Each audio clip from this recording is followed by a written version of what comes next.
Don't be fooled, this stethoscope is real, not from the Early Learning Centre at all. Last week, Jeremy Hunt, Minister for Health, accused us NHS staff of being a bunch of 9-to-5ers, which is ironic coming from someone heading off for a 7-week break.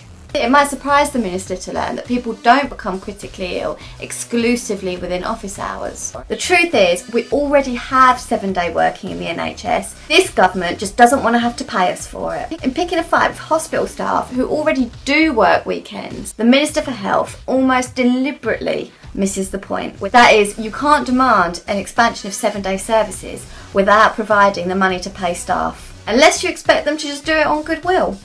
It's impossible, and the Minister knows it. While gearing up to scrap on social hours payments, cap our wages at 1% and demand more weekend work with no additional resources, it's clear what's really going on.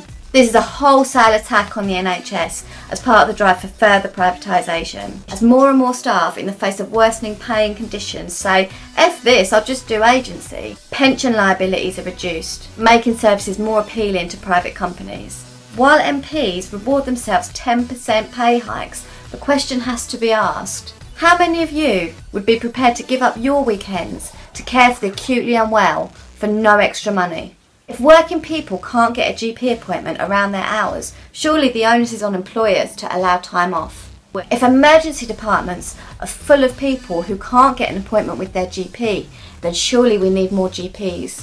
If hospitals are in crisis, then surely the answer is not to chastise the very people that keep the whole operation going, often on goodwill. People are living longer, which is great, but they're living with complex long-term conditions. If we don't have the resources to live up to these demands, then we are being set up to fail. Yesterday evening, I left the hospital an hour and a half late, 14 and a half hours after I first arrived. I'm not complaining, that happens sometimes.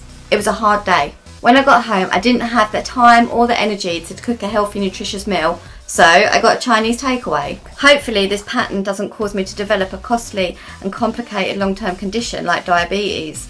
Anyway, I got this fortune cookie which read, "Sooner or later, those who win are those who think they can." NHS staff are facing an assault, firstly as workers, but also as protectors of the service. This is a weak government with no democratic mandate whatsoever to dismantle the NHS. We have to fight them, and we have to start thinking we can win. See you later.